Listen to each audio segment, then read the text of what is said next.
Hi, I'm Beverly. Are you ready to find out if you have a good credit score?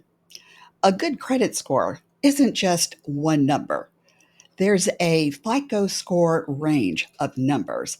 So, whether or not you have good credit or fair or bad credit, or maybe excellent, depends on where you fall on that range. So, let's take a look. Here we have the FICO score ranges. The numbers range from 300 to 850. Now, let's start at the top. An excellent credit score is 800 to 850. A very good score, and notice there's a good score and a very good score.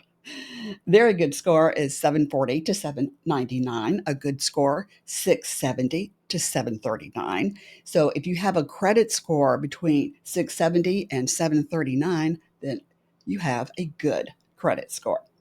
If it's a fair score, it's 580 to 699, and a poor score is 300 to 579. Now, if you are looking at a VantageScore, that is another type of credit score. Most lenders use FICO scores, but many websites and even some credit card issuers will still use a VantageScore just for educational purposes for you.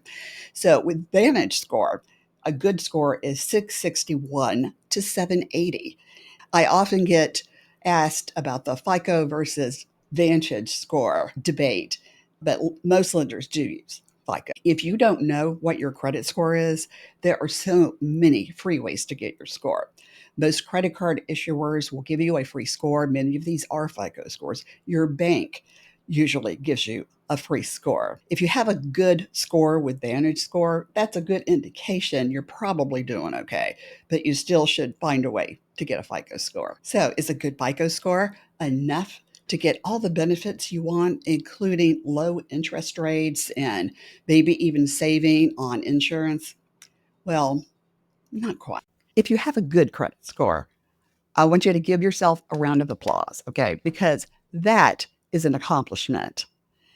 But if you want to get the very lowest rates, you need a very good score, which is 740 to 799. At least you don't need 800. You don't need an excellent score.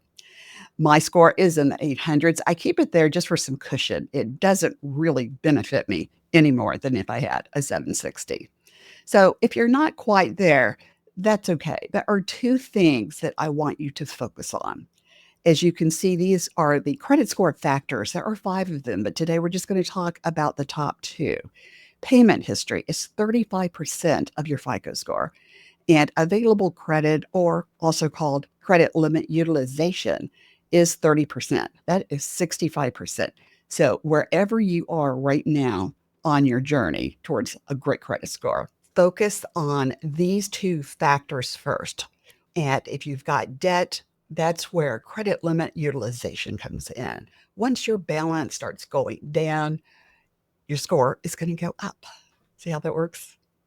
Now, with credit limit utilization, I want you to keep that balance under 30% of your credit limit. But to raise your score in a hurry, make sure that it's 10%. And if you would like to have more information about how to raise your score, and I do have a couple of quick, easy tips for you to follow to raise your score in a hurry, I want you to check out this video. I talk about the FICO score in more detail, and I think that will help you. If you have any questions at all, leave a comment and I will respond. There are no dumb questions when it comes to credit scores. This isn't intuitive at all. I'll see you next time.